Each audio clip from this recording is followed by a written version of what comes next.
There the bombs may have dropped, but here the knives replace that mess. Declaiming these lines, I am undoing the camel's hobble. Allah has raised me here so I can draw open the curtains. The anger and resentment stayed with me for the majority of the journey. Oh, Ayeyo, it couldn't have been that hard to love me. This is your world. Look up, wise up, stand up, speak up, go against the grain. Articulate before it's too late.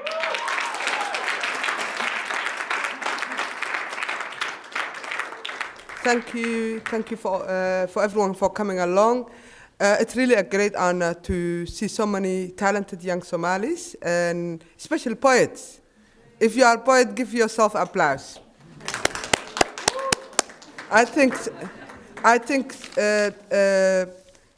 everyone can claim that they do everything else better than us, but poetry, I think no one can compete with us. True or not? So it's a really great honor. I'm the founder of Kite, Somali Art and Culture. I founded Kite Somali Art and Culture about 10 years ago now, 2009.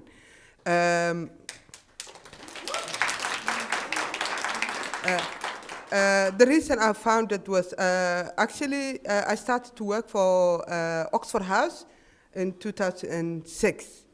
And they had a small project called Somali Art and Culture.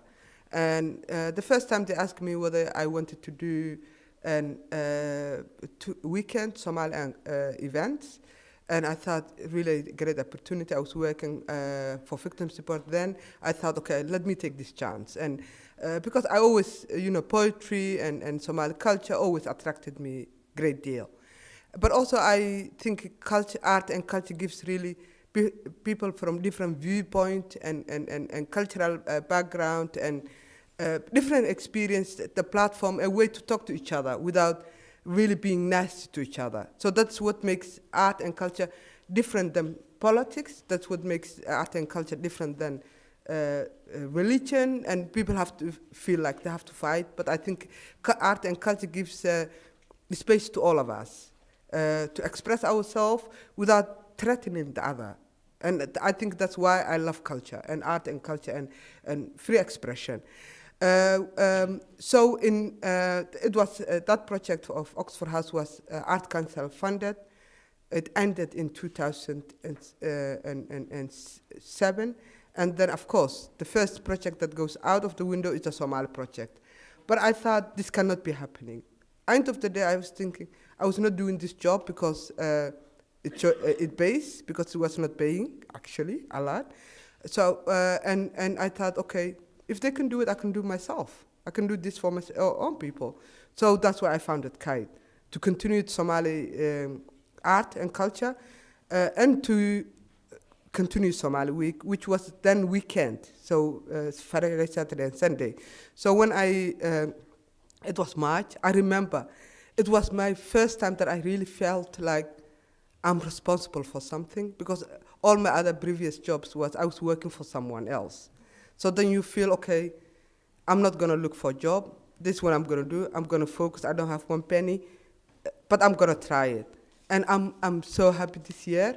We are 10 years on, and we're gonna celebrate 10.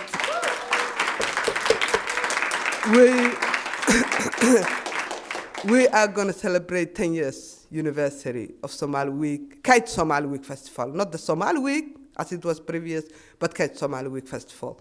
What's so important about Kite and Somali Week Festival, I think, the way I have visioned it for myself is I wanted to create, and there was a place for religious people.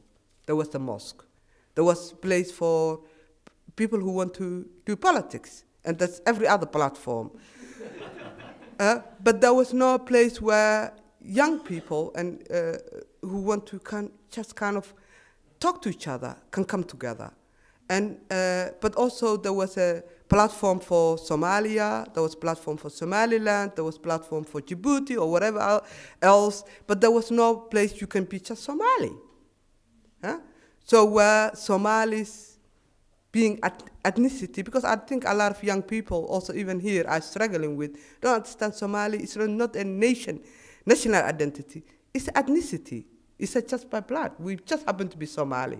And I wanted very hard to promote a place where diversity, Somalis, whether you're hijabi, non-hijabi, religious, from Somaliland, from Somalia, from Djibouti, don't speak Somali, naked, half naked, can come together. So that is actually the idea of Somali Week Festival. And I think tonight seeing you all, that really demonstrates. And I'm very proud that I have made the decision 10 years ago to create this space for Somali young people and older people can communicate to each other. I think we have a lot of issues in terms of intergenerational issues. There are also issues on if it comes to are we Londoners, are we British, are we Somalis, what are we Arabic? And also I thought because of that identity, I think Somali Week and Kite will contribute. And actually, that's why Somali Week is part of Black History Month. And because I personally believe we have to also come in term with our Black identity. Sorry. You know, and we happen to be, we're Muslim, we're Black, we're from Africa, we come from 5 different nations, and we are now, you guys are Londoners. And I think this the Kite, that's what what it offers, a place where young people can come together, can invite others, no Somalis, can show that Somalis are not only terrorists, they are not only this, but also there's talent. Activists, poets, artists, journalists, academics, that is a place where I hope they will meet, they will keep meeting each other and have that dialogue. What do we want? Who we are? Asking the right questions. But also think about, we are here now. How do we interact with the wider community, with British community? Because I think a lot of young Somalis who are born here, they are British and they need to also interact with the other British community, whether they're from Bengali, white Caucasians. But at the same time also, I'm very happy that I moved on and I could bring on someone who's 10 years younger, who understands you much better. So Hannah here.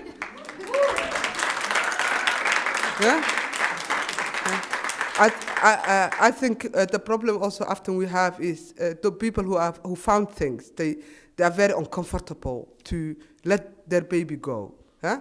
So I'm very happy to let go Somali Week and to give it over to someone who's much younger, who's Londoner, who also can take Somali Week to different level. And I hope all of you, celebration of 10 years will be not only celebration of Somali art and culture, but also you will be able to celebrate with Hannah to take the Somali Week to the next 10 years to the different level and with your input. Thank you ever so much.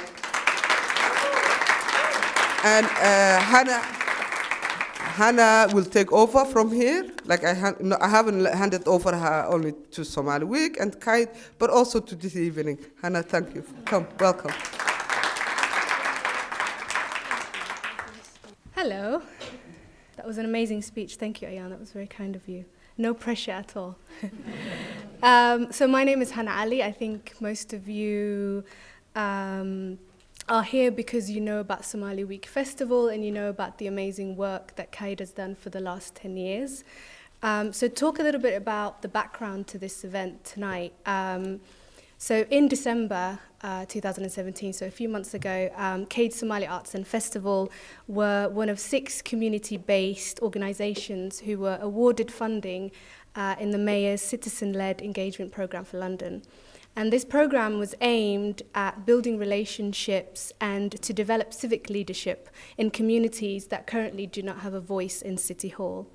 For us here at Kaid, we felt almost immediately that we wanted to research poetry. Having put on Somali Week Festival for what now will be the 10th consecutive year, as Ayan said, we have hosted hundreds of poets, and some of our greatest living poets have also, from the Horn and the diaspora, have attended Somali Week Festival.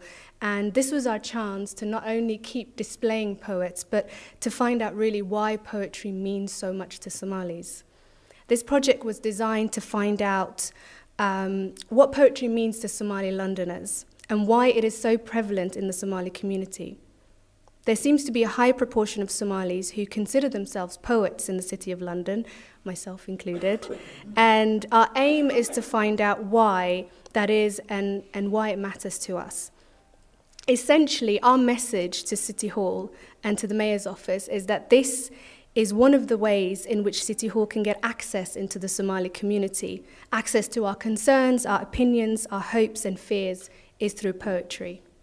So we conducted a survey based on 65 Somali Londoners living across London through a questionnaire which had 25 questions that was divided into quotes, open questions, closed questions, and multiple choice. And it was employed, doing this, we employed 15 peer researchers, a lot of them that are here tonight, who asked carefully constructed questions on how Somali Londoners experience both poetry and the city. This survey concluded only a couple of weeks ago, and our initial findings are really interesting. Some of the things that we have found is that 81% of participants have stated that they have a poet in their family. 81% of participants stated that poetry helps Somalis connect with others and play a more active role in London. And 65% of participants had written a poem in their life. Quite extraordinary numbers, considering that we went out to the wider community of Somalis who otherwise had not declared themselves poets. Hopefully tonight will inspire those of you in this room who write poetry or want to write poetry to share your voice with us in the future, because of course nobody can tell your story better than you can. Thank you.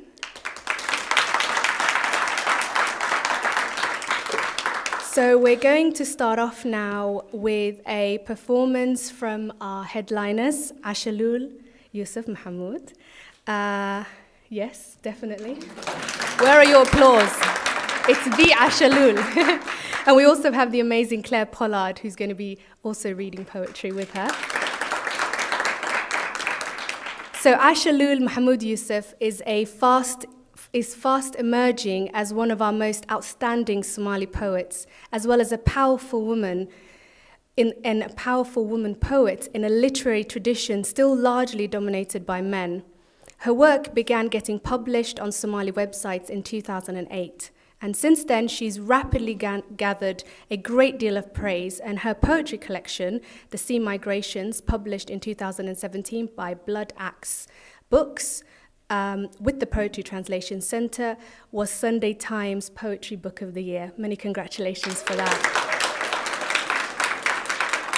Reading alongside her, we also have Claire Pollard. Claire Pollard has published 5 collections of poetry with Blood Axe, the latest of which is Incarnation, released in 2017. Claire's play The Weather premiered at the Royal Court Theatre, and her translation projects include a version of Ovid's Heroines, which she toured as a one-woman show, and a co-translation with Saeed Jama' Hussein and Mohammed Hassan Alto of Ashalul Mahmoud Yusuf's Sea Migrations, which was Sunday Times Poetry Book of the Year. And she's the new editor of Modern Poetry and Translation. So welcome to the stage, Ashalul and Claire.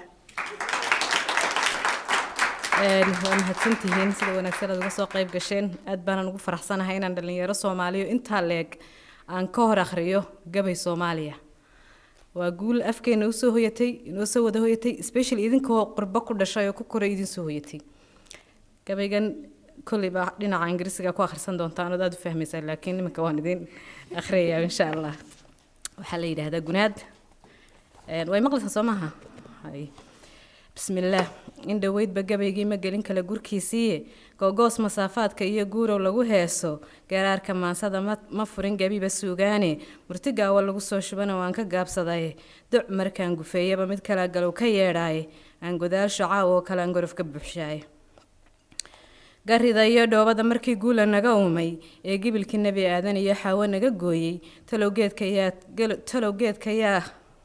talowgeedka yaa xaadhay gurada ku raaray gadwadeen ku yiri waa tihiye lama gaadhaanka gudcur talada lagu gooyay baan gula laga hayne iskarwaaqso Soomaaliya garashada been geeshka dhanena la dagaa goonin loo xidhay godob aan la sababaynin baa guudka loo sudhay waa guuldarri iyo hoog dhibkaan laga garaabayne taariikh quraacan weeye oon geesna qabanayne odayada nafsiga soo galee weli ku gaashaaman guntintay xidheen baan rabaa inaynu goyna gunaad raagi weeye iyo horgumo gogasha noo taalle haddaynaan gilgilashada xumaa gacanta loo taagan innaguna garaadyarida taal waa la gelaynaaye odayada nafsiga soo galee weli ku gaashaaman guntintay xidheen baan rabaa inaynu goynaaye ummadan gooni loo riixayee geeska lagu feedhay guhaaday qabaan baa qalbigu ila gariiraaye gaar loo faquuqay naftan hibasho goohdaaye gujadaa qanjaa laga gashaan gama la diidaaye gaardarrada dadkaa lagu falaan gaba xilmeeyaaye odayada nafsiga soo galee weli ku gaashaaman guntintay xidheen baan rabaa inaynu goynaay Soomaaliy guniyo waa gobiyo kala gurkaad sheegtay gadmadoobahaad ciishay iyo gabanadaad dooxday gamboleyda aad bacsatay iyo gurintirkaad reebtay gaashaantimaha guurbeelay waa gumaro kuu taalle odayada nafsiga soo galee weli ku gaashaaman guntintay xidheen baan rabaa inaynu goynaa angunaanadkii mariya iyo hadal guddoonkiise waa giraan wareegayso oo dunidu waa guure harka labada gelin weeyo iyo galaba waa cayne gabooyuhu guddoonshay ahaan gaadha meel sare geediga marun buu ku furay guri barwaaqaade guushka iyo malabkay ka guran gudamadeeniye geelaa u dhaliyo marbay gaaxda laba maali insha allaahu guulaanbariye way u geli maalin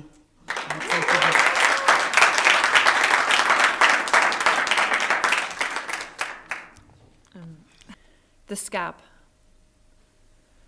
Recently, I haven't recited Gabe. I can't grapple with it. The task of intoning, chanting Masafat and Guru. I've not recited Geeraara nor any of the canon. I'm not prepared to give you a poem which is a half-empty milk vessel full of unsealable holes. Let me gift my opinions with concision and clarity. When Allah formed man from the dust of the ground, made Eve and the prophet Adam from whom we were begotten, O my kin, who swept the grubby earth under the tree and gave you a crown, who said you were a leader of high caste granted privilege. Decisions made in darkness never meet with success. O Somalis, get a grip, you've been convinced by a lie. A section of our society lives among us segregated. Gall and indignation seeps from this mistreatment, this ghastly condition, and disasters show no sympathy. History is twisted, our grotesque deviation lacks reason. The older generation turns grief into fate, guards the cruelty of caste. Let's get this complex knot untied. It is an old, hardened scab from a gash, an infection awaiting remedy. If we don't feel disgusted or hesitate before malignant deeds, if we don't gainsay it, we're complicit. The older generation turns grief into fate, guards the cruelty of caste. Let's get this complex knot untied.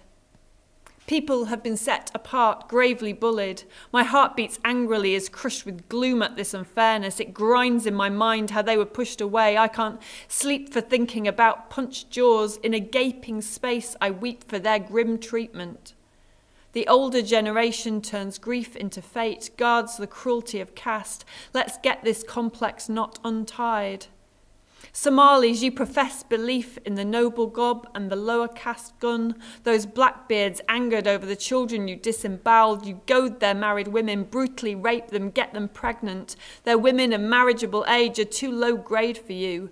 The older generation turns grief into fate, guards the cruelty of caste. Let's get this complex knot untied. Summing up my argument and dedication to this cause, no one lives forever. The world is a fleeting glory, just shadows which shift all day, shape, size, and where they're going. The Gaboye will one day rise in status. Their destiny will be peace and growth, strength under great pressure. They will gather honey and supple leaves in our lowlands. Their female camels will give birth, udders groaning with milk.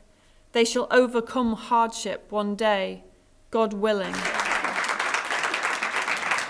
waddankeena quruxdiisa in yar aan ma wada dhameyn kare dad iga hersariyaa jiray marka in yar baan ka insha Allah aan ka taabtay cirka oo guhooro hilaa galalaaleeyo daruuruhu gufaacada guurguurayaan oo godolkii la hibitiqay xareedii gayiga iyo goglantahay jidhaanto godamada ka buuxdo baliyadu gungimayeen ubixii gardhoobo gaasheeyay midabkoo guntimuhu sinmeen oo ay garaacayso laydhi dhirtuna ay guniya baargadafka isku hayso laamaha gankoodii iyo faraqiis gaadheen shimbiruhuna geesteed hadba goosh codkoodii googoynayaan oo rahuna gaar sula baxay oo labada goorood gabalka iyo waagaba gobo leeday dhibicdii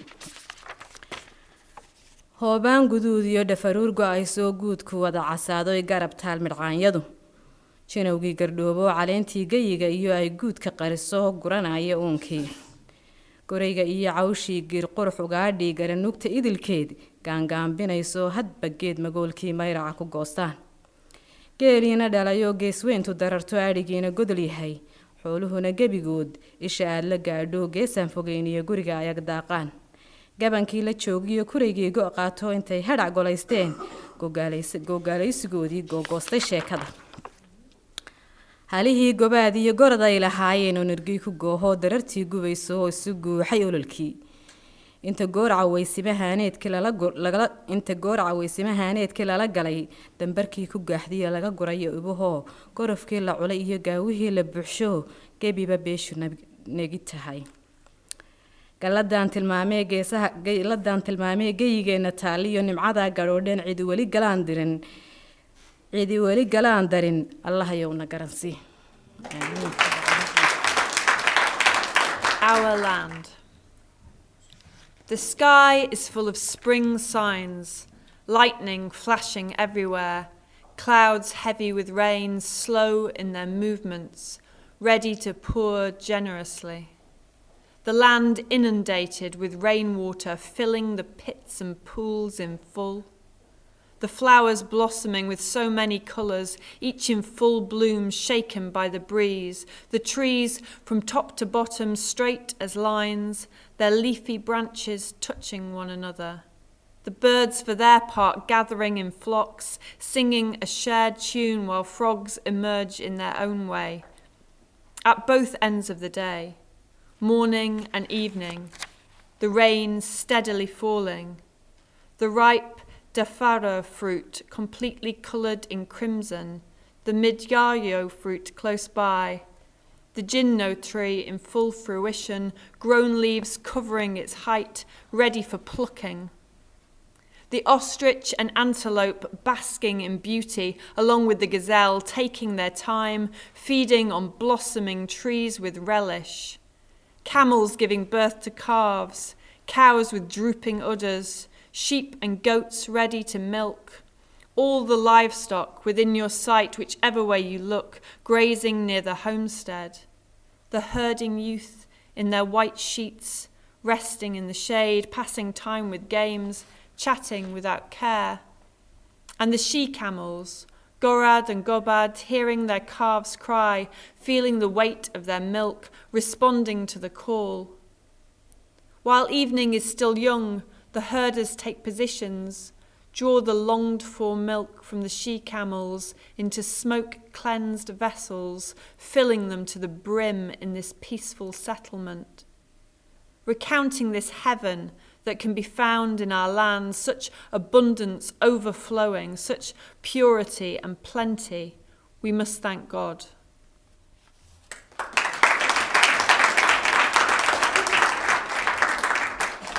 Bismillah.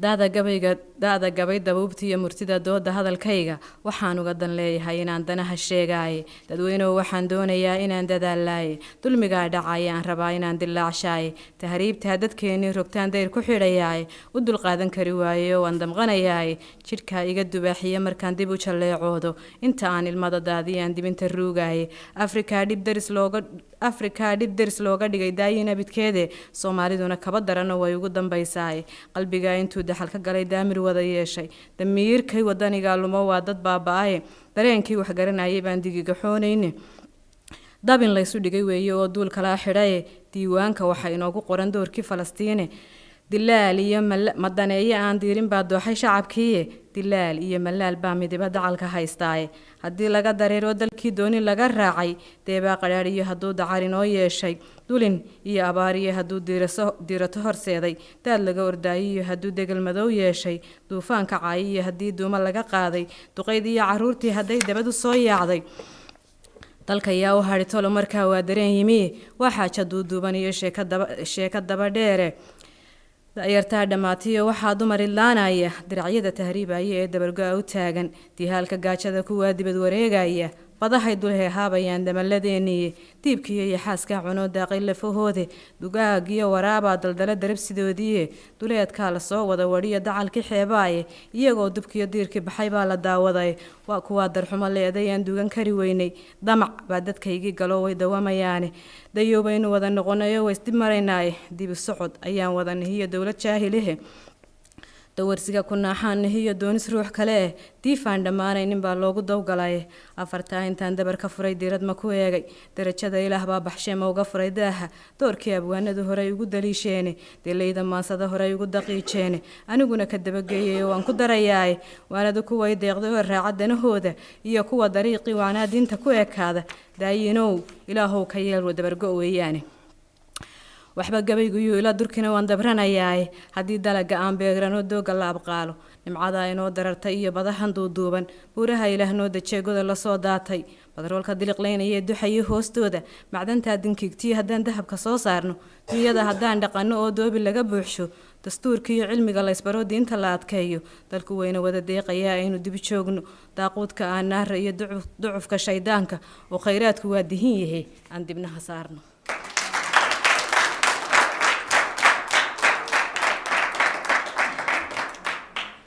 The sea migrations. Declaiming this poem, Agape, I alliterate in D to start debate, to disseminate, to disclose to you, the public. Hey you, be diligent, I'm trying though it's difficult to demolish the injustice, demolish the status quo. Sea migration disables my people, I want to drive it back. I can't endure what's happening, it's like I feel the damage, my body jerks distressed every time I see them desolate, tears stream down my face, I chew blood from my lips. All Africa has dilemmas, there are always disputes, but in this distressed continent, Somalis sink down to the bottom. Their hearts only detest, have rusted and deadened. Love for their country's disappeared, they self-destruct. The conscience has departed, the compassion is mislaid. In a trap laid by others, they act despite their interests. Acts seem predetermined, we're destined to be like Palestine. People don't give a damn, civilian deaths hold no interest. The dealer and the middleman draw the deadly game out. If people abandon their homes and decamp by boat, debilitated by hurt, the unjust discrimination, unable to stand delay in the country of their descent, if thugs dispossess and murder and there's disaster and drought, if dust storms blow, dispersing infection and plague, if children make a dash, the elderly decide to go, then my people, I demand, who'll stay behind in our country? Interesting question I've asked, isn't it? A matter to consider. Look at the hordes of women.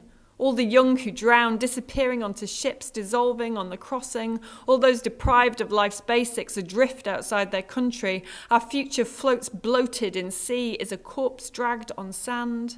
They are devoured, picked dry by sharks and sea creatures. Wild dogs eat them like darab, the best camel fat. And many dead bodies lie decaying on our shores, defiled by strangers' eyes, skin peeled off their carcasses. Their lives end in distress and there will be no decent burial. My people are dull with greed, they'd get rich or die trying. We are filled with bewilderment, disordered and backbiting, a state that can't read, a reactionary herd. We only do well at begging, pleading for dollars and food. We are snared in a cycle, in endless poverty. Declaiming these lines, I am undoing the camel's hobble. Allah has raised me here so I can draw open the curtains. Decades ago, poets first stated the truth of this debate. They devised a chain of poems which we call the dhali, and I've drafted this poem and I add it to the chain. Let us use words as a prayer. Let the advice be followed. Let us tread Allah's path, devote ourselves to his order. O deathless Allah, change us before we are destroyed. Let me not drag out my poem, but deliver an ending. If we cultivate our land, if we dig in our crops, if we discern our natural wealth and the rich deep ocean, the mountains Allah made for us ready to be mined, the fossil fuel that drips in the dark underground, the mineral deposits, the reserves of gold, the domestic animals, milk to fill milk jugs, if we develop our people in knowledge and faith, the country has abundance. Let us return and reside. Let us purge demons, dispose of devils and their deeds. We have not used our resources. Let's do it now.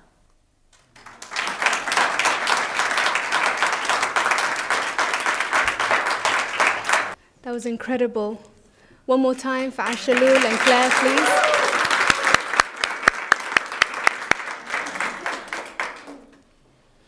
Okay, next up we have one of our brand new poets that we're really excited to showcase, who also was one of our peer researchers in our project, Muna Mohammed. Muna Mohammed is a Somali American studying at the University of SOAS for her term abroad. She is a diasporic storyteller with experience in photography, videography, and poetry. Her poetry is often reflective of her experiences as a black Muslim woman and is quite multifaceted and nuanced as her identities are. She writes raps in her free time, and she has an Instagram art page called @the1nomad. Mona. I'm Mona. Thank you for the intro, Hannah. Let me just unlock this phone real quick. How's everyone feeling tonight? Good? Something I love about poetry things is it takes you through a whirlwind of emotions. So my first poem is really depressing, content warning, on female genital mutilation. And my next poem is going to be really upbeat and happy. So, okay? All right.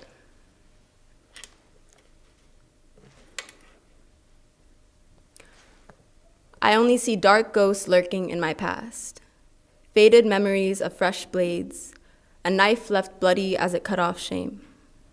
We are taught to shame our bodies before love them, cut them before hug them, sew them into silence, yet shh us when we ask, what happened to me? Who did this and why? Imagine losing parts of yourself before you were old enough to know what they were. My first bad word was aib. It means private. Aib was the response to every time my body would talk. Aib was my body.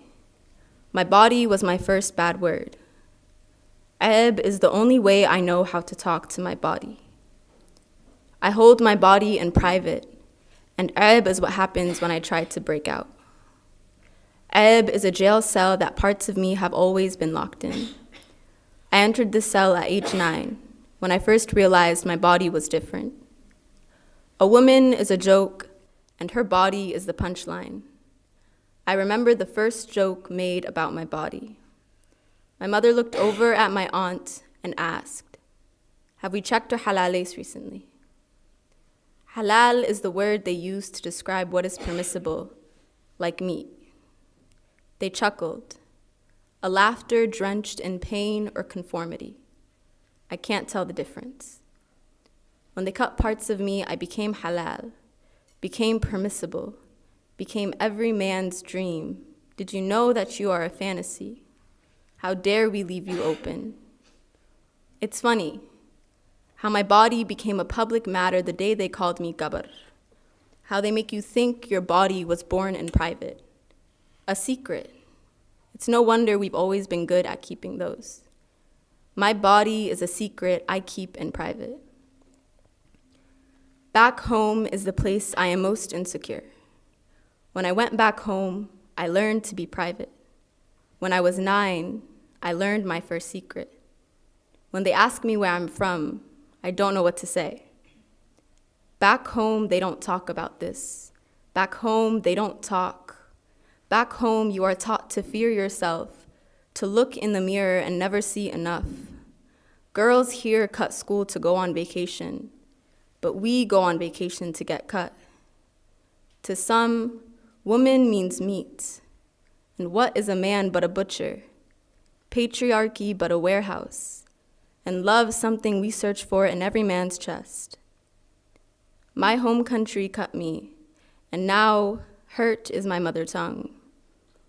I call this diaspora daughter blues, a girl simply looking for a place to call home, a place that will hold her, caress her, kiss her on the cheek, and tell her she is whole, even if parts of her are missing, a place that will tell her the truth, what happened to her, who did this, and why. Thank you.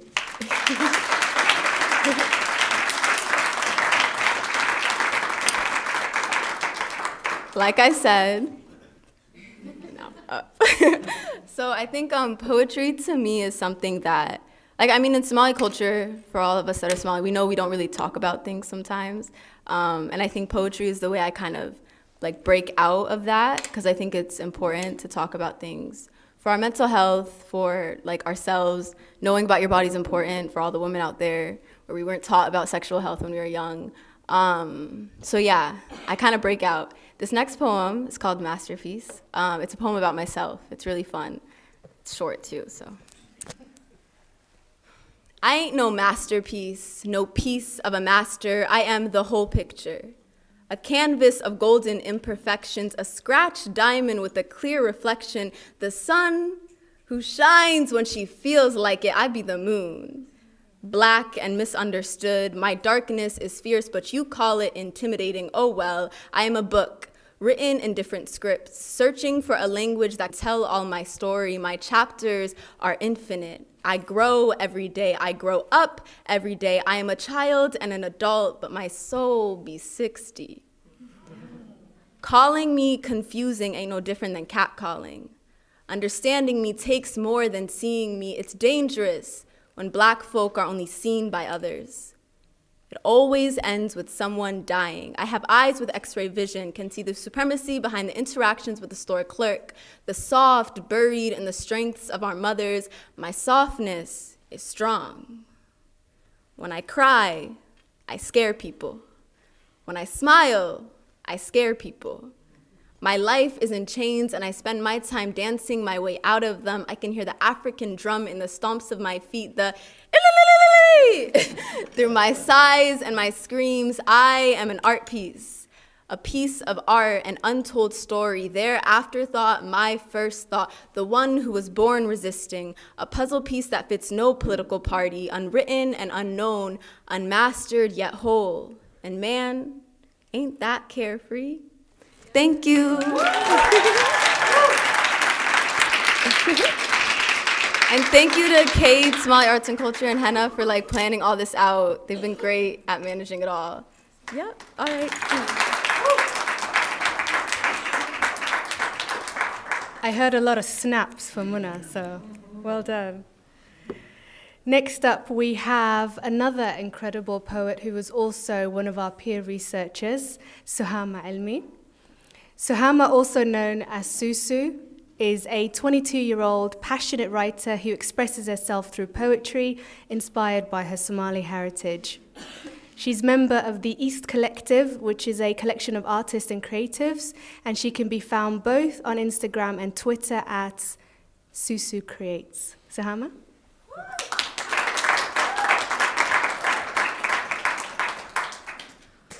Oh, hello. Sorry. The first piece I'm going to read, can you all hear me? Yeah? Okay. Sorry.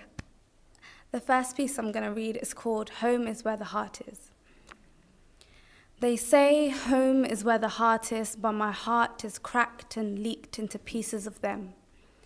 Blissfully unaware, they carry on living with pieces of me in them instead of me with them.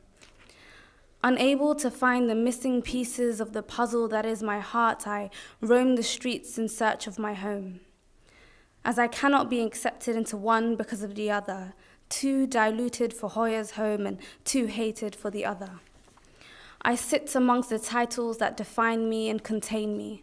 I cry as the home I cradled burns me, and die as the home I longed for shuns me.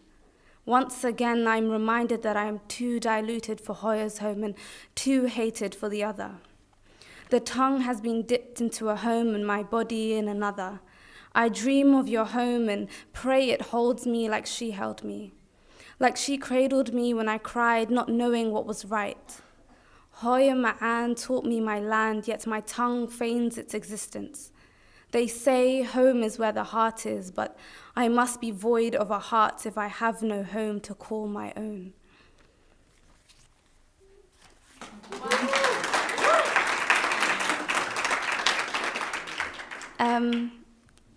Sorry.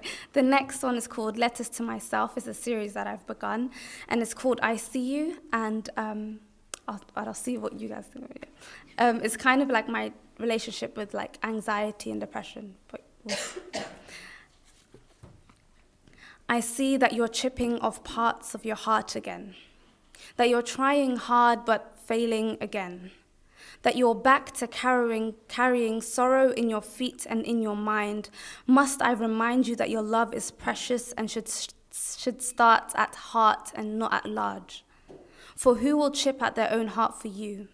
Not a soul, not a damn soul.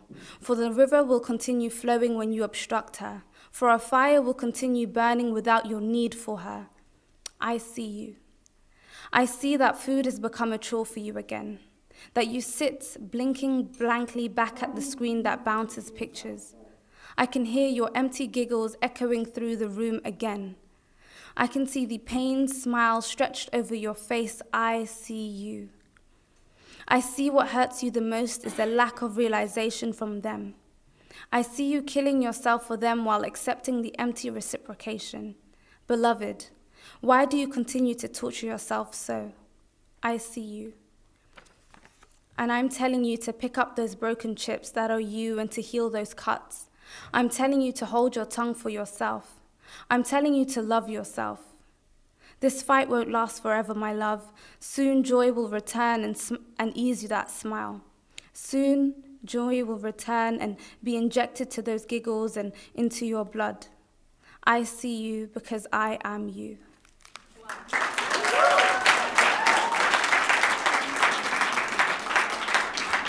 Wow, that was so beautiful. Thank you, Sahama. Next up, we have Abdurazak Farah, who is going to be reading to us in Somali this evening. He's been volunteering with Somali Week Festival for a number of years. Abdurazak is known as Ilyas East across social media. He considers himself to be more of a comedian than a poet, but we always believe that if you write poetry, you're a poet, so this is it now. His hilarious videos, really, really funny, can be found on Instagram, Ilyas_East. Ilyas? Abdurazak? Give it up.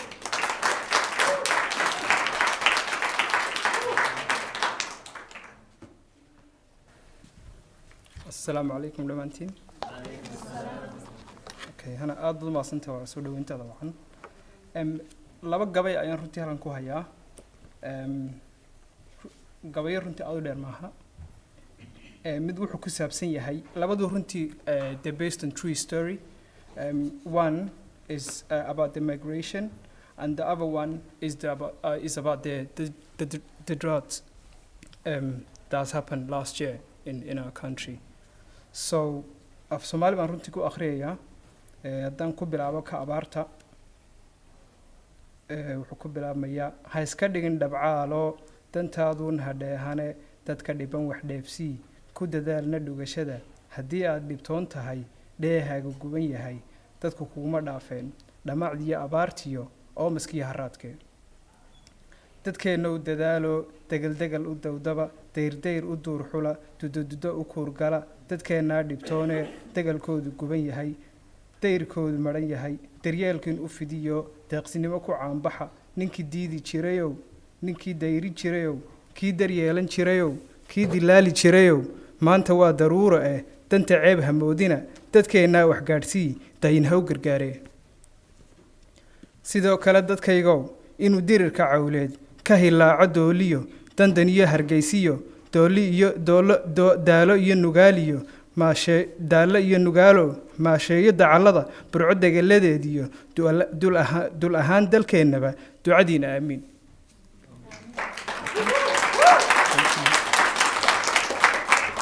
kaas waa kaas runtii gabay maaha runtii aad u dheer laakiin waxaan dadku man ku guurgelinay inay yacni donation sameeyaan oo dadka lacag iyo wax loo ururiyo dadkii ay abaaru ku dhaceen ka labaad isaguna runtii wuxuu ku saabsan yahay isaguna sheeko dhaba wiil aanu saaxiibanahay ayaa ku jiray dad soo tahriibay runtii baasha la odhan jiray marka doon ka soo baxday Masar ayuu ku dhintay ninka odayga ahi marka isagan ugu magac daray gabayga baasha la dhahaa haddaan bilaabo wuxuu ku bilaabmayaa bal maantaba baasha aaway barbaarteennii ma noola badahay ku halaagmayaan bishii socotaba barbaa bilaash loo laynayaa barh baan meydkood lahayn badweyntu intay liqdaa bahal kala goostayoo haddii uu barhkii kaba soo badbaada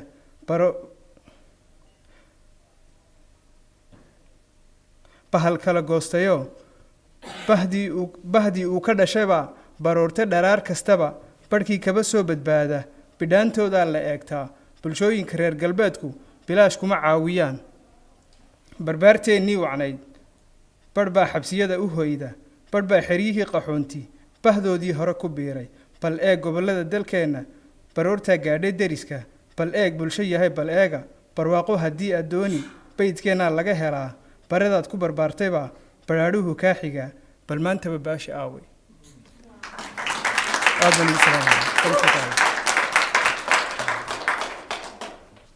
Thank you very much for that, Abdurrazaq. You're really an inspiration to all of us who dream of being able to write poetry in Somali as well as you do. So, mashallah, well done for that. Next up, we have Halima Saadi Abdurrahman, who has also volunteered with us at Somali Week Festival and was also our peer researcher. She's studying pharmaceuticals at university. She's previously worked with us, like I said, and she's also reluctant to call herself a poet. But once you listen to her amazing emotional poetry, I think you will disagree and call her a poet. Well done. Thank you. Halima. Assalamu alaikum. Okay, cool.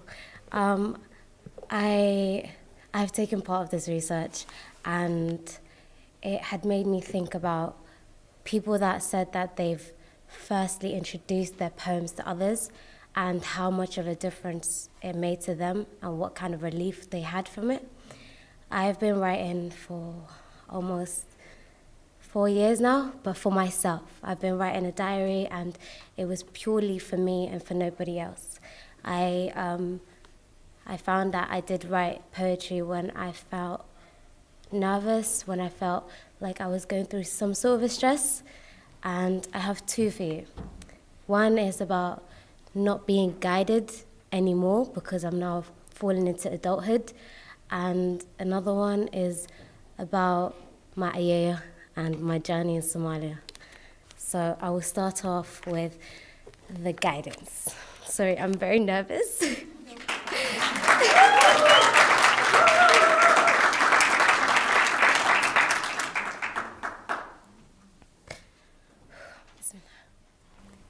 16th of August 2016. You have got me spinning, round and round we go, into the hectic, unbeatable world where we are all running towards that which we do not know. Yet, my fate is meant to strengthen this, though it fluctuates like a boat in the river, unsure where to sail. Rocks and rocks we go. There are tiny moments of hope.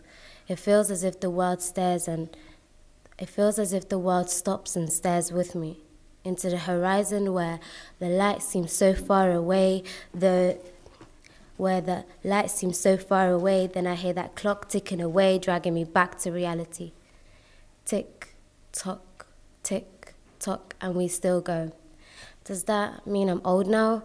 The more it ticks, the more I turn to the glow of your face, which sadly I haven't seen for a while.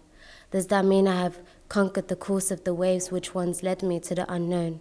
So dark, pitch black, dark, yet on I go. I go, but I find no way.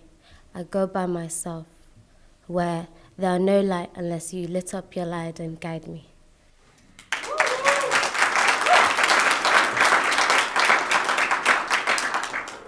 I've told you that the second one is about my ayeyo. She's the only grandparent alive.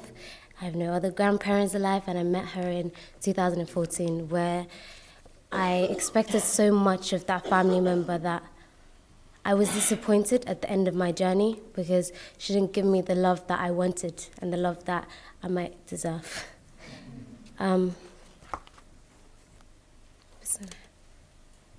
Waan ku jeclahay.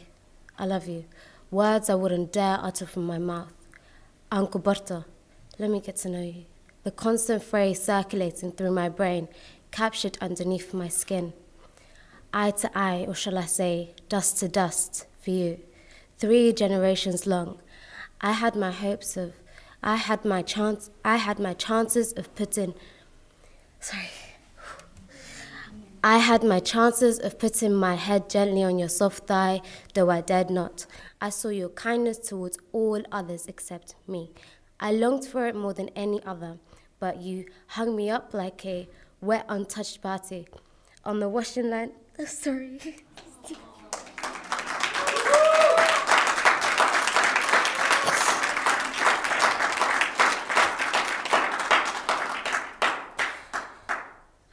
Sorry.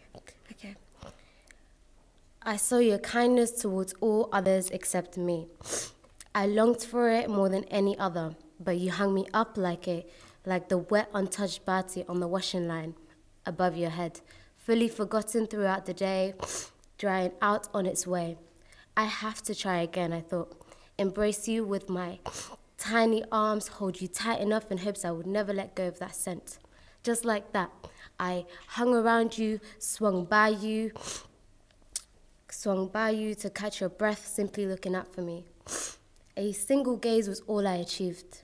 I felt time rushing me into all the wrong corners of that spacious, empty, and lowly bedroom. I wondered what made me felt like that. I had more than enough around me, perhaps even more. I couldn't shake the feeling of guilt away from me, as if I owed her an apology. On a cloudless night, I tossed and turned in my bed, disturbed by all the mosquitoes biting me dry. I stood up and lit the light in my bedroom, stared at myself, counting the imperfections, one by one, in a tiny mirror. It dawned on me, shook me up, troubled me, and paralyzed me in shock. I represented him, looked just like him. Him. The other half who I received the looks from, who I resemble and fully represent. The one whose fairer skin made me feel like the ugly duck of the family, of the melanin popping family for years. I reminded her of him and clearly stirred old memories. I made up countless scenarios for her until my head felt hot with fever, and instantly I felt the burning urge to leave her. The anger and resentment stayed with me for the majority of the journey. Oh, Ayeyo, it couldn't have been that hard to love me.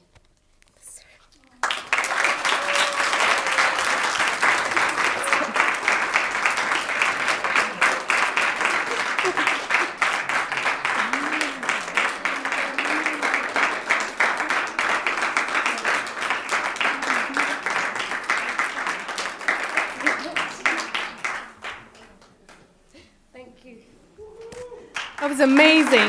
Halima Saadi Abdurrahman. It was really emotional. Thank you for sharing that with us. I know that wasn't easy. Okay, next up we have Yasmin Usman. She is a 23-year-old poet from West London. She's a graduate in psychology. She's been writing for many years and started sharing her work this past year.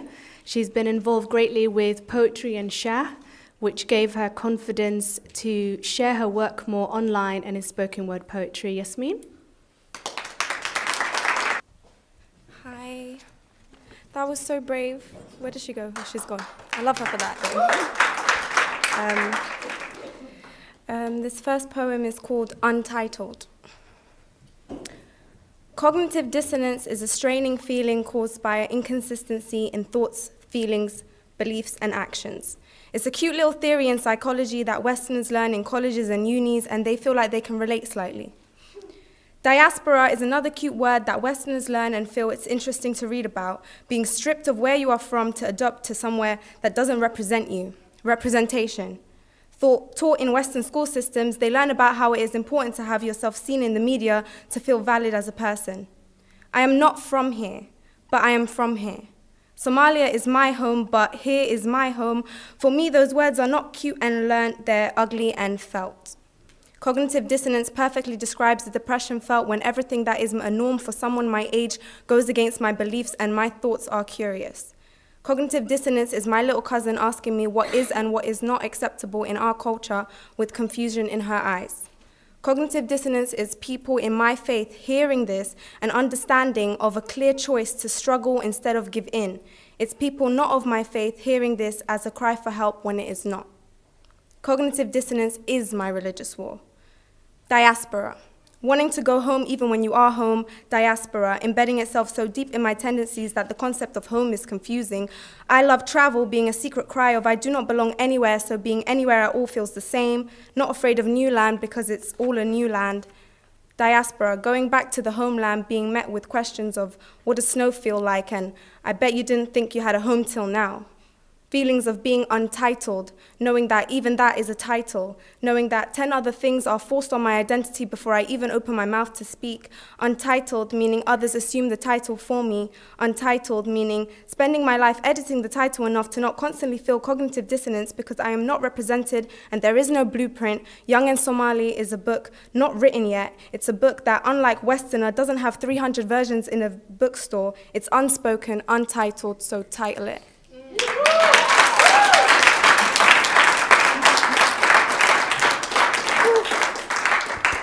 Okay. And the next one's called Distance. Between you and I, it's bearable, but between me and me, it's impossible. What am I doing there? I don't recognize that new home I've made myself. What am I doing? Am I okay? I was so concerned about freedom and non-restraint that now I've gone too far out. What if this hike back doesn't quite work out? I feel like I'm losing a lot of myself along the way, but the ugly parts, but they've always been with me. I cannot be anything but this train of thought carefully guided by life experiences. Life experiences are our communications with Allah. He teaches me a lesson while my attention is elsewhere, so he teaches it again till I understand, the most merciful. My worth is no more than that. My worth is no less than that. Everything that I am encouraged me to move forward in whichever way I feel most safe. And when I slip and fall into danger, I respond to his lessons with worship. The worship that is patience, the worship that is strength, the worship it is to forgive myself. I don't know what it is you expect from me, but don't. I'm a blade of grass whose growth was a personal war, and now that I have reached the length of summer sunlight, it does not please me to hear you say the smell I give off when cut is your favorite scent of the year. I do not blossom for you. I did not overcome all I have overcome to be anything pleasant to be consumed. I'm not an aesthetic, melody, or soft thing to be felt. I'm a warrior in life, and Allah chose this body as my home. So do not tell me about this home of mine as if I am not much more that lives within it, and do not try to sell me a new one. I close my eyes instead of looking at the billboards on my Uber ride home. I did not invite those thoughts and feelings, forced consumerism at every turn. The only filter we should use is one that we create ourselves to preserve our own light and protect our own energy.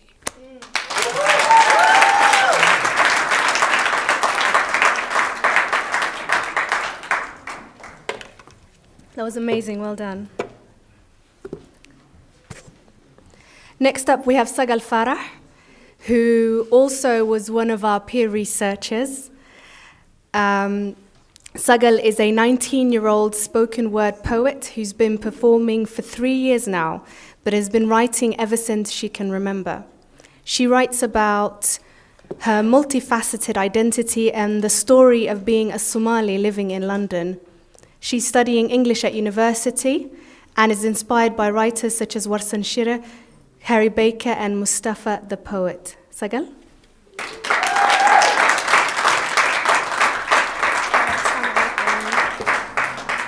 The first poem that I'm going to do is called Run, and it's basically about the recent epidemic of knife crime within the Somali youth. And I'm sure we've all had stories, here and there, so this is just a few merged together, and a few that I've imagined as well. So yeah, it's called Run.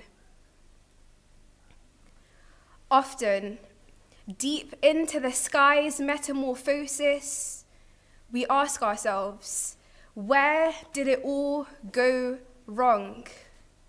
Reminiscing du'as, dropping into songs. Each night you'd spend a little longer out. See you shut us out. Lyrics reached a new level of loud. Headphones drowned out our drones. Perhaps you found love in guns where it didn't quite exist in us, where you filled the void in the cracks of the concrete, where you offered yourself up as their meal, where some days you just couldn't see, vision clouded by the streets, Hoya pleads for you to be that fetus again, swears that she'll endure 9 months and more if it'll put this iad suq nimor to an end. There's just something about Somali mothers and their sons, where love doesn't fathom the word enough, where each time her heart breaks, your return glues it back again. She tells the GP, metal against chest, never quite finding a moment's rest. Mountains lay in her head. Months pass and she's imagined your funeral to death. Like a curse, war followed her every steps. There the bombs may have dropped, but here the knives replace that mess. Like thorns they sprout out, littering the streets, and like the splitting of the sea, these days we never seem to meet. Gum and tarmac know you better than me. And you thought that was it, as you fought with your eyes who said wars within didn't exist. Sight blocked by an eclipse, almost saw flashes of him. Caught a glimpse of his wing, peeped the glow of the tip, or was it black like your sins? Boy, you thought you'd been killed. As life ripped out of your wounds, spilt like ink, split like Eve, your rib stumbled with anything but ease. Drifting in and out of sleep, they pleaded with you. Sung the lullabies of sweet days, convinced you of better ways. Don't drift into death, stay awake, stay awake. Pulse faltering through the telephone line. She left war only to find that war traveled to this land too. Settled on the streets that Tahrib fetishized, glamorizing chips and knives, Diana and crime, unaware that this is no place for a child. We are losing our men to a genocide. They see street lamps shining at night and mistake it for the stars in the sky. A little light in this life. The streets, my brothers, will eat you alive. It'll get at your pride. It'll mark its flag and colonize your life. You wouldn't stop crying, they said. You couldn't stop crying, they wept. As you watched your life wither away, a judge and a jury inciting your pain. Home became a bed and a sink, shrunk to a cage-sized ditch, mold etching along the walls, decay dripping down the halls. Every step felt like a fall. You awoke most nights drenched in sweat and blood, thinking you'd heard the reaper's call. And truth is, you'd tried your best, tried to live a life unlike all of their mess, turned blind and deaf to the whispers that the apple doesn't fall far from the tree, that likeliness runs in communities, that you'd too run into cuffs and the police, that the scanning of their fingerprints held yours too, that these fables could ever carry some truth. And I guess it got to you. Their words became your actions. And now here you lay, another statistic, another body we mention when we pray. The streets don't love you, and won't love you, and can't ever love you? What does concrete know of compassion? The same ground hoards your loved ones, guarding them from you with dust. The streets don't know of love, they know of lust, and of how easily you trust, how their survival is a must. So they feed off of you like a leech. They suck the warmth out of your blood. They drain the life out of your lungs. When you're told to be back before dark, run, my child, run.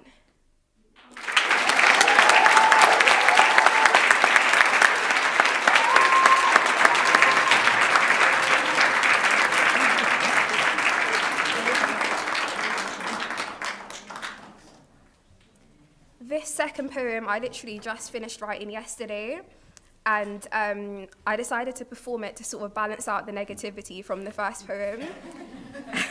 And I feel like all of the beautiful parts of our culture are showcased in weddings, so this poem is called Weddings. We ululate into the night. Here laughter weds life. Joy transcends into the sky. My people are the aftermath of rain. They filter through the room like waves. They're the proof of ease after pain. I've never seen a rainbow as bright. Beards dripping in sunsets. Dirats taken out from Bosaso's beach. My people shine on me as the sun does, spilling gabe and tea from dusk till dusk, air dancing in musk. Here love is a must. We build towers out of mud. We speak poems and trust, but somehow we lose a part of our tongues. Like Babel, no longer able to find the mother in us.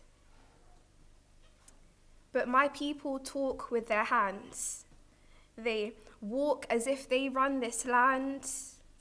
Like camels through the deserts and its sand, they carry mountains on their backs.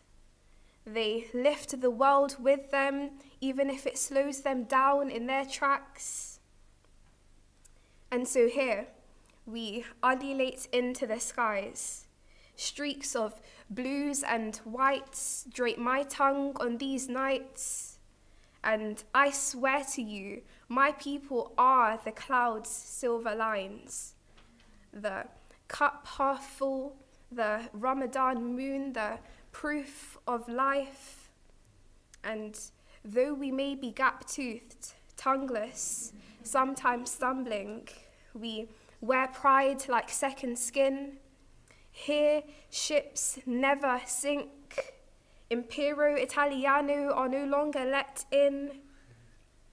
Here, we aren't cups half full. No, we are cups filled to the brim. Well done. Next up, we have another Yasmin. Yasmin, also known as Nomad Speaks. She's a writer, she's a poet whose socially conscious words have touched the hearts of many women. Her poem, Dear Sister, which tackles the issue of domestic violence, has formed a great social movement within the Muslim community. Following the release, Yasmin was invited to speak in Parliament and continues to campaign against this taboo subject of violence. Her thought-provoking words have been widely received from a huge number of women's organizations as well as victims themselves. We're really glad to have you today. Yasmin, Nomad Speaks.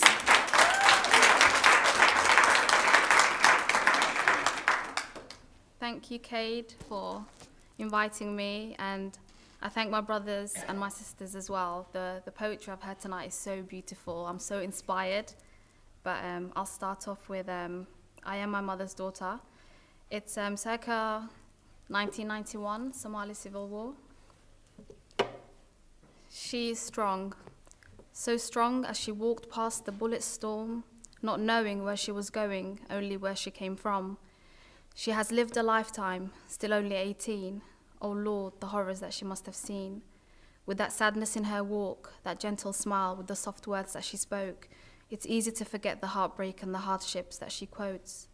Her purity intact, her innocence gone, unafraid of the darkness, she is now all alone.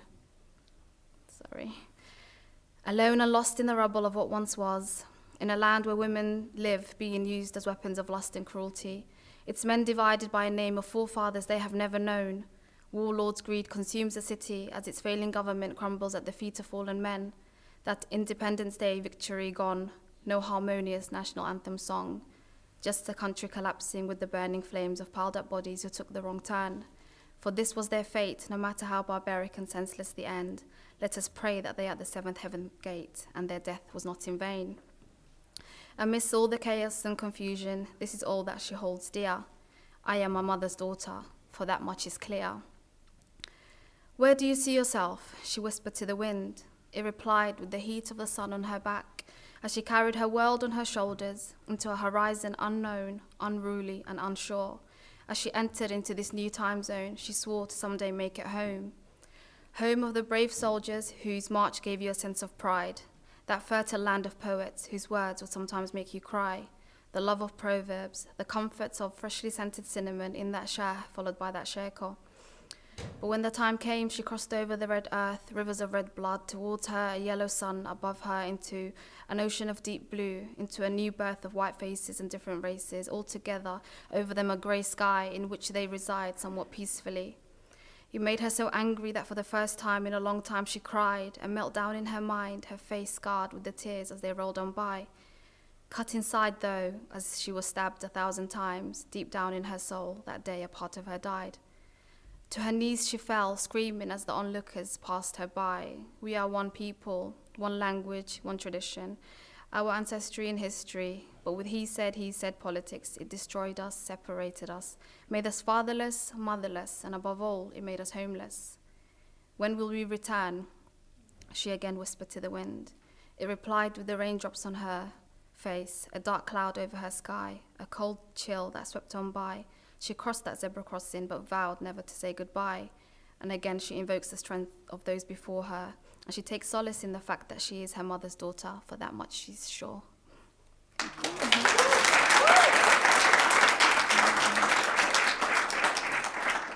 This one's called Dear Sister. It's based on a true story. It happened to somebody that I was very close to, and it's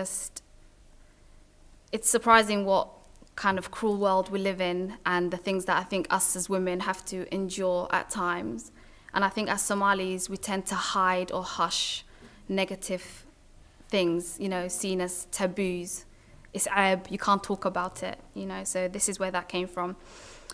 Dear sister, why do you cry? Wipe those tears that flow ever so abundantly from your eyes. Don't you know that you're beautiful? Dear sister, why do you lie to yourself and not see your true worth? Oh, dear sister, why do you cry? For you are a force to be reckoned with, a driving tool that should not only motivate you, but should only show you the meaning of what it is in fact being you. Dear sister, stay patient as you follow in the footsteps of a seer. Don't falter and show him your weakness. Continue on the path to righteousness, but don't neglect your innocence and freedom. Wipe your tears now, sister. Get out of the darkness and find yourself under the light. Come out to play, for the world is yours for the taking, indeed such a vibrant place. Let the wind blow under your veil, feel the sun on your bruised skin. Listen to the birds sing again. Sister, let the good life in. Sister, don't go back to paranoia and name-calling, heavy footsteps in the corridor, your heart beating of fear in his wrath as he opens that bedroom door, for he will never change. He took the soul of beauty and made it believe it was unattractive to the point where you could not face yourself in the mirror. All by him, you blamed yourself for the blended shades of black, blue, and purple. So unrecognizable, sister, you became, that you almost forgot your name. But dear sister, remind me, didn't he promise that he wasn't going to do it again and again and again? Don't let his greed steal your essence because he is weak. He's not a man from our scriptures, he's not a man from our book. He's a low-down, dirty human being, and I measure this by all that he took. Far too long, sister, you have suffered within these four walls. Don't let his decision define your very reason for existing. Don't let his hands dictate where you go and who you follow. Don't let his words cut deeper than a knife in your throat, making it hard for you to swallow. Sister, don't let his aura consume yours, taking your shine as his price for all of your sorrow. Sister, run now, for only the Most High knows if you're promised tomorrow. Thank you very much.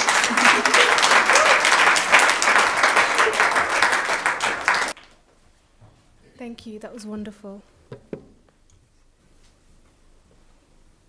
Next up, we have one of our headliners, Muhammad, also known as Muhammad Wrights. Is, alongside being a poet, he's also a teacher and a football coach based in South London. He's the founder of Unheard Words, a project focused on using poetry as a tool for interfaith engagement. And Muhammad often explores the topic of faith, identity, politics, masculinity, and sport in his poems. So welcome to the stage, Muhammad. Assalamu alaikum. I'll be very honest with you, I am super nervous.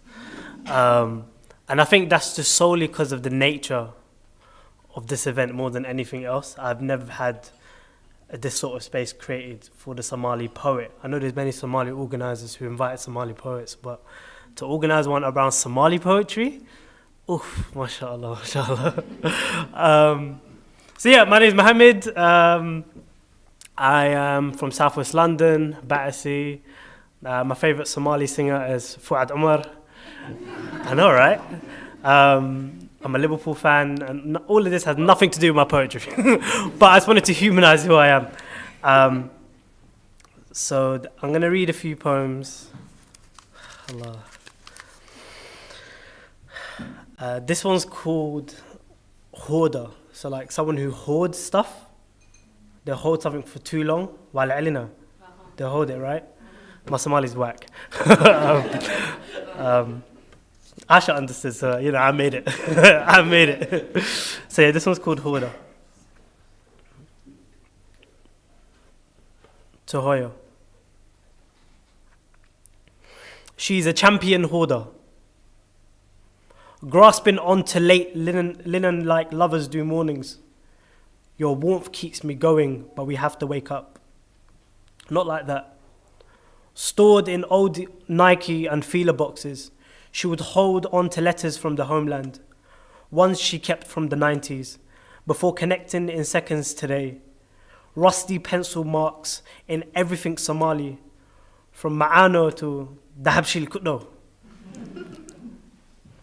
Storage space at home is full on an empty stomach.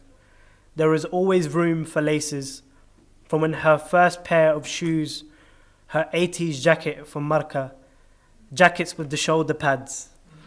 After having my brother, 4 children in, there were more spaces for memories. 5. She clings on to Marca. She knows tomorrow's nostalgia like yesterday's broken windows, the ones left point blank, raids when he stayed, Abo. Why memories of my father held at gunpoint for gold she doesn't care for. She knew she wasn't going to lose a husband for dowry. Give up for survival. She sings poems from her grandmother, Ayeyo. None I know but those she murmurs in the kitchen, rolling bread, bur, bajio. She calls me, Malahwen! Kali! Back of the kawa so digi. Ki warqa the kujira. Thank you.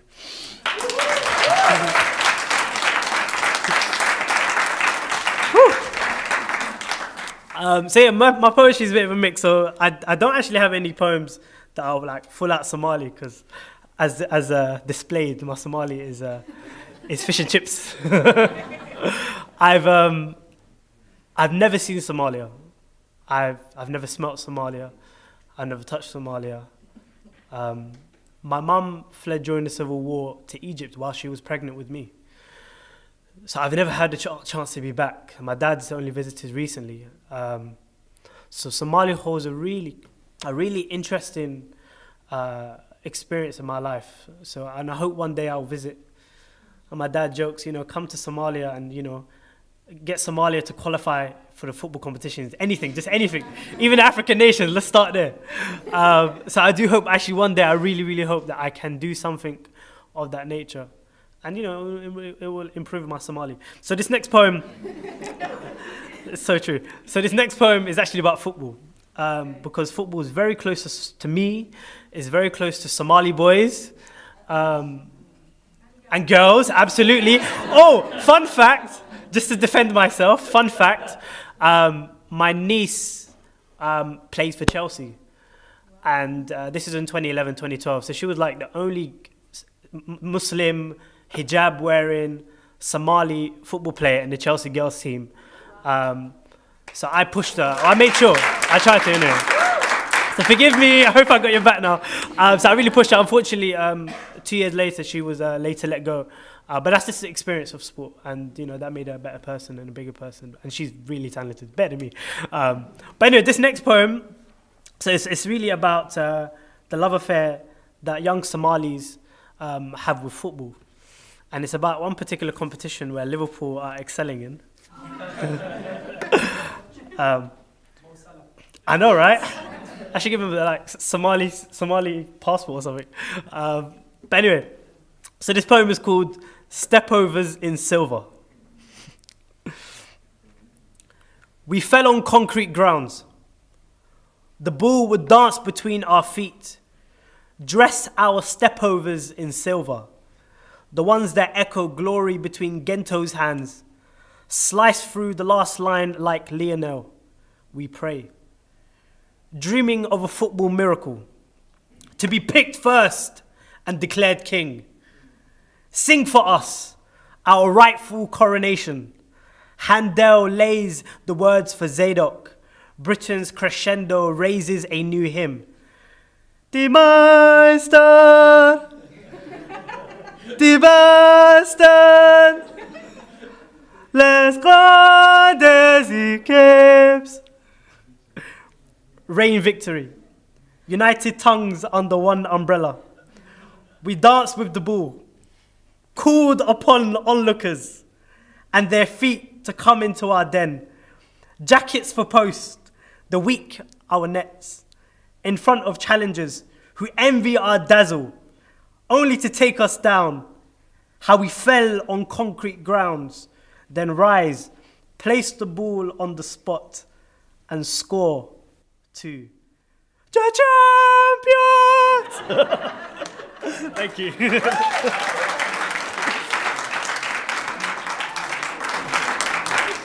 I'm actually nuts. I wrote that for just a little banter one day. And I was like, I kind of like that poem, right? Because we don't really have many poems about football. I'm being deadly serious. Most of I spend a lot of time in the poetry library in Waterloo at the South Bank. The poetry library is amazing, go there. And all the poems centered around football, which is a good thing, is mainly aimed at children. So a very particular way of writing poems around football. So I wanted to kind of find a way to allow football to be accessible to everyone rather than it being considered only children's poetry. So I tried to experiment with that, and to be honest, I was just being a waste man. And I'm trying. Anyway, I've got two more poems because I'm going to do a shorter set than normal. Because I talk a lot of rubbish. I'm sorry, Hannah. So this one's a bit of a more personal piece, and I always found it really interesting, crossing over my Somali identity and my Britishness and how I'm seen to other Somalis. This was my younger experience anyway, not so much now. So yeah, this poem is called At At.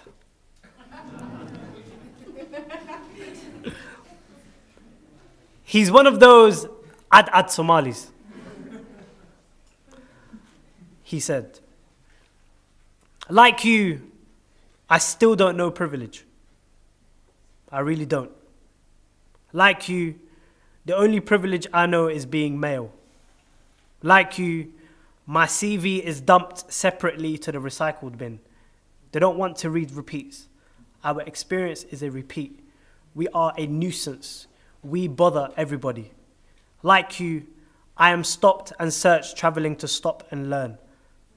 Like you, I don't have the privilege of avoiding random terrorism checks at 17. Like you, I'm an immigrant imitating a borrowed tongue. Like you. Unlike you, I know repetition validates nothing, nor a word. That's it.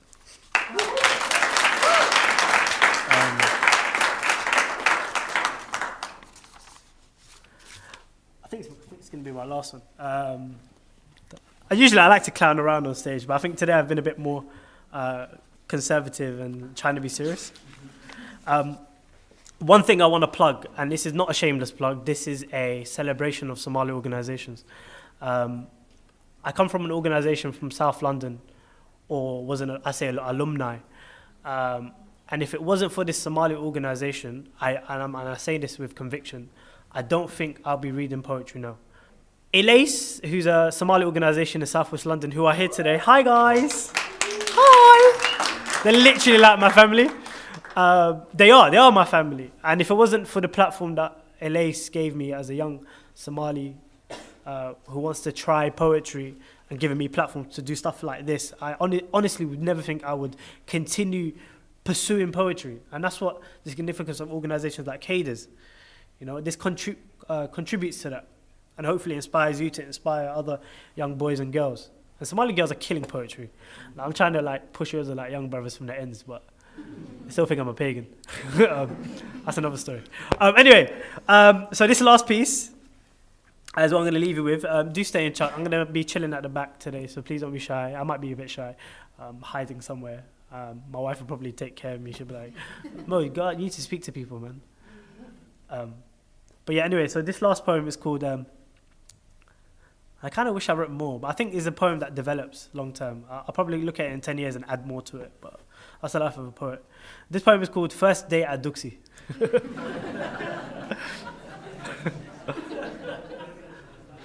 Wallahi, man. I used to get a whooping. Mohammed Soka! Man to Duxie later. Mama, I want to play football. I'm sorry. One was brutal, fam. Anyway, yeah, so this poem is called First Day at Duxie.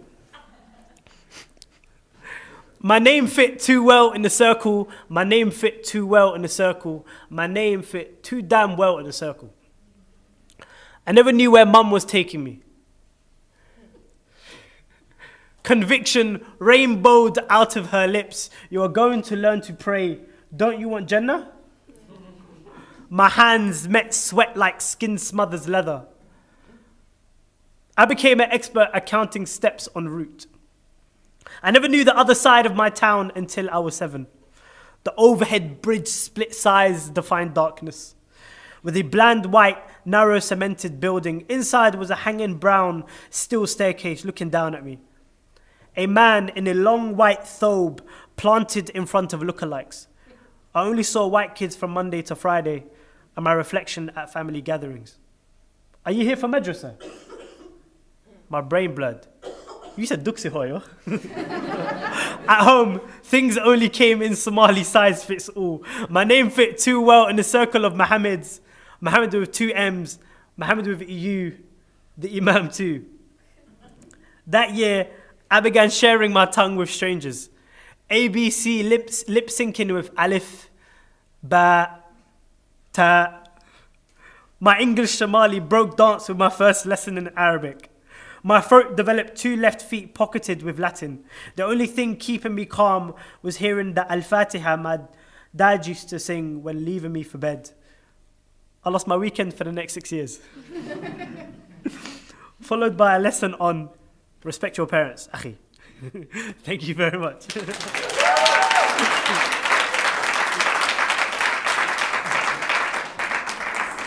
Wow, thank you for that. That was amazing. Next up, we have our final performer and another headliner who's joining us today and has come all the way from Manchester? Quite a serious journey, so thank you so much for joining us here in humble London. Elmi Ali is a writer, director, facilitator, and translator based in the Northwest. He writes poetry, short fiction, and for the stage. Elmi's latest written and directed words include Survival, Royal Exchange Collab Festival 2017, Water Seeds Not Stones, a one-man show, part of Contact Flying Solo Festival 2017, amongst others. We're really honored to have you here tonight. Elmi.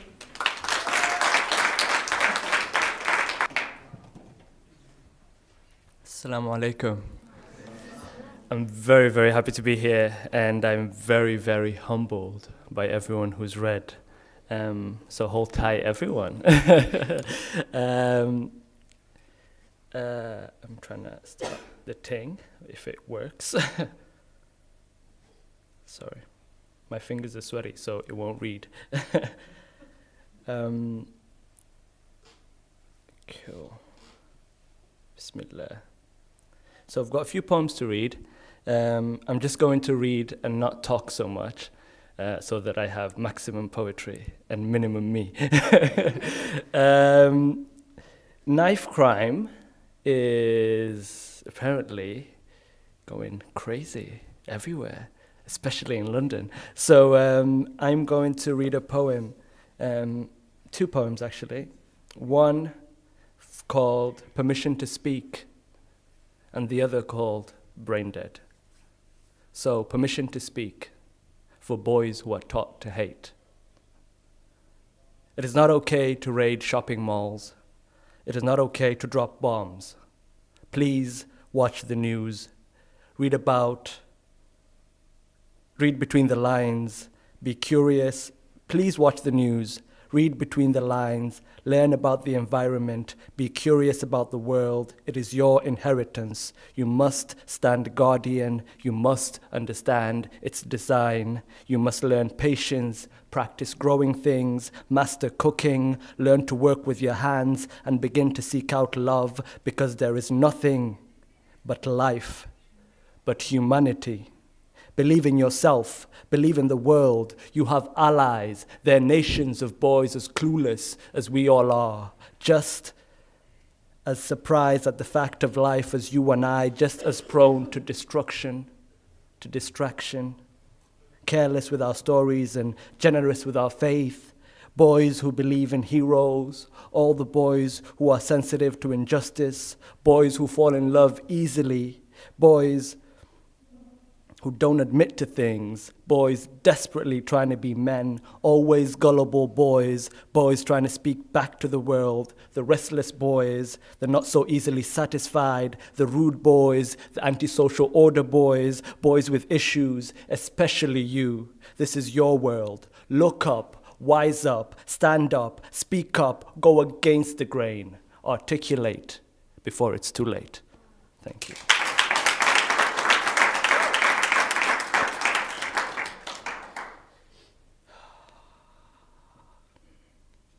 Brain dead, if I find it. Sorry, this is how it goes when you're trying to read poetry through your phone.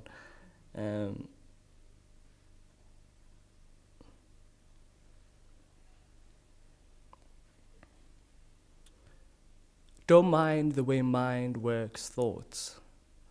It's how shit works.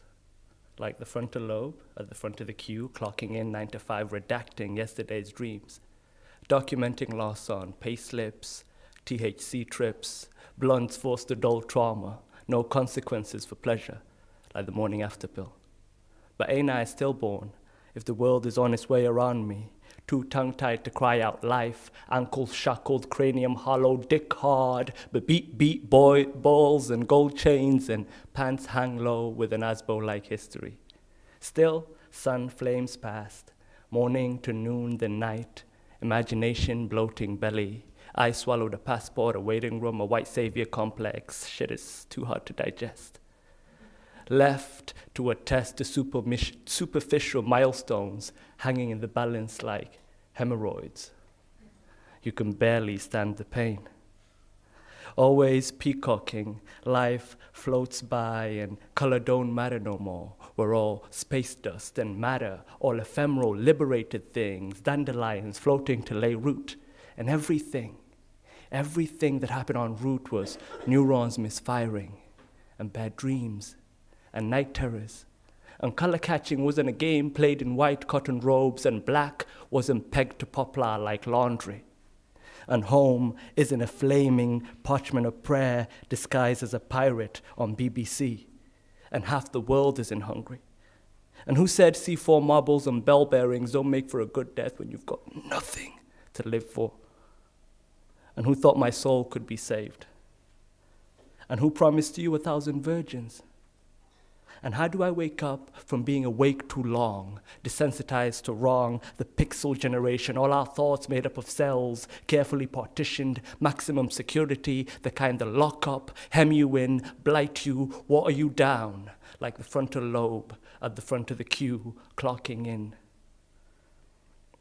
9 to 5, redacting yesterday's dreams, but ain't I still born, still alive, even if the world is on its way around me? Tongue slowly learning to unfurl. Thank you.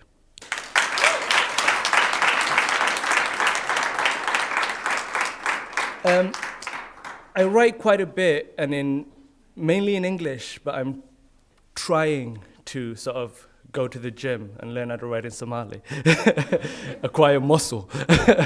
It's quite difficult. But I'm going to read a poem about the difficulty of sort of writing or thinking in the various languages in which my thoughts occur. So this is on writing, and it's for a poet called Jane Cortez, who's a poet from the sort of jazz period. Very fantastic woman. So on writing for Jane Cortez.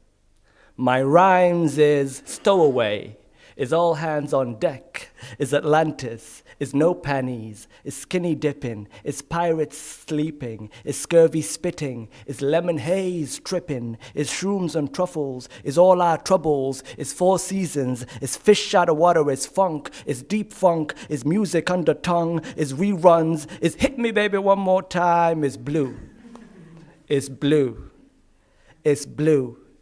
It's East Africa, it's Exodus, it's saxophone, it's big-ass hone, it's togder, it's markacadey, it's bur'u bodweyn, it's toso, it's kutirsadeye, it's terrible.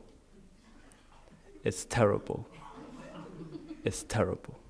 Thank you.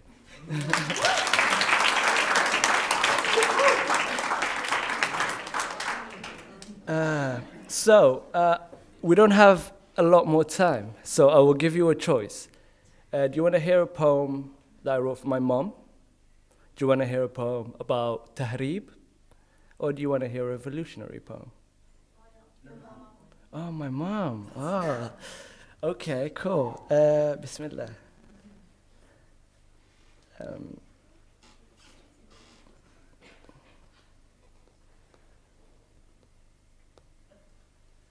Table manners for my mother. She walks in on me every now and again and catches me confused and thirsty, trying to gulp down the whole world.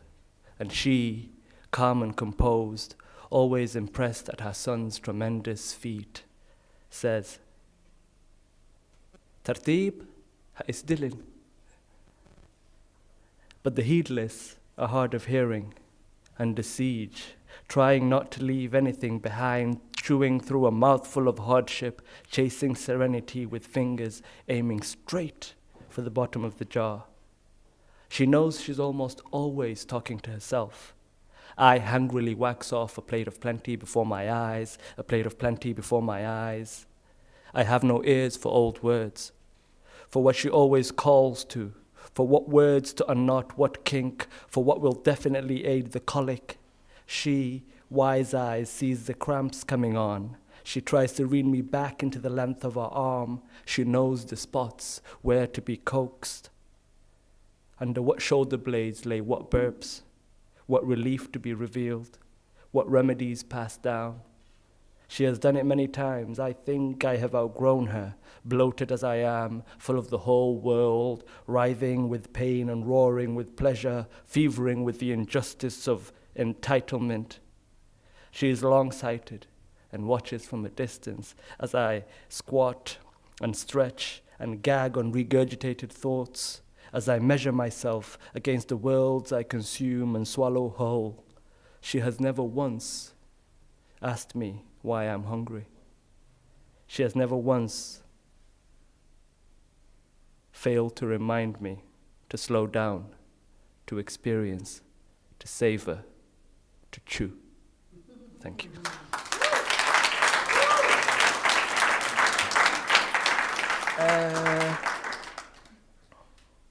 I can read this. It's called Pirates and Co. because I like pirates. Can you swim? Do you sometimes wear skirt-like wraps? Do the words "Waria," "Naya," and American dollar mean anything to you? The Somali Pirate Society wants you. We have Saudi oil tankers, rich holiday makers, and resident Korean tuna trawlers. Register now at our local offices and we'll even throw in a free motorized dinghy. The Somali Pirate Society. We're making water profitable. And finally, Bismillah. You know what? I'll do something from my head.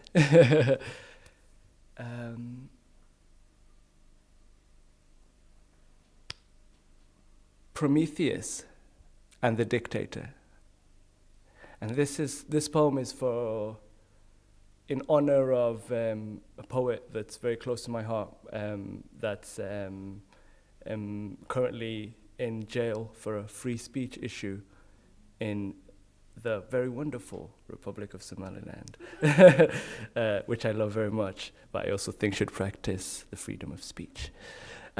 So for Naima Abwan Qoranay, Prometheus and the Dictator. I'm playing pro. I'm playing pro. I'm playing pro. I'm playing pro. I'm playing pro. Prometheus on the rebound. I'm unbound. I double dutch to the future. Suture sparks into steeds. I'm hungry for deeds. Limbo in the loop while fiends do the weeding. Medusa's in feeding, a Mau Mau is breeding. Bring a match, bring a machete. Let's mosh pit these rebels. No bass, no treble, just a slight, light bite to the devil. Pitchfork tongues, ruin all the fun. World is for the rich. Baba was had me in stitches, laughing off a fit. Swallow whole songs at your beat on a tablet. Break a hot hell like a billboard prophet, hung by the nose, striking a pose we strive to oppose. Infinite foes. So I told the Dictator, subliminal virtuosity makes all things porous, and I slipped through mental locks unbridled to meet you in arranged matrimony at the altar of your psyche. Then you find your very self humming to my tunes. Then you find your very self humming to my tunes. Then you find your very self humming to my tunes. You've grown to love me. You say I'm crazy, call me a loon, but I'm catchy. Iambic is my pentameter, so I come again, repeat myself so you can catch me. You got me? Incarcerate me now, and it's time to flip verse. See, I've been kicked and I've been pushed so out of verse. Watch the walls closing in, pick up a beat. Pick up a beat, pick up a beat and serve my sentences through bars. And so I told the Dictator, diabetic strong men with peptic ulcers and gout, who bark childish orders as snot-nosed rebel soldiers, I told them it had to halt. So they dropped their guns, lit bonfires to burn effigies of hate and violence that declared them criminal.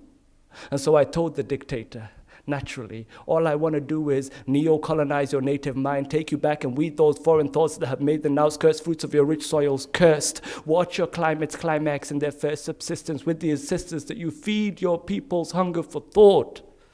And so I told the dictator, call me a traitor, send my brainwashed kin to spill my life, then sing me martyr, for I am high treason, but you can't quell our grassroots dissidents. Shoot the messenger, but deliverance has come. So when you come, oppression on your beret, semi-automatic on your right, balancing your pot belly, I shall cower, but my feet will hold, and my fists will fold before I surprise you, gesticulating incessant obscenities in your direction to remind you of your current state of fodder.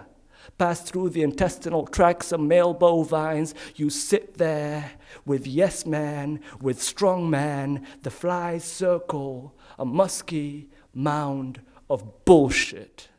Thank you.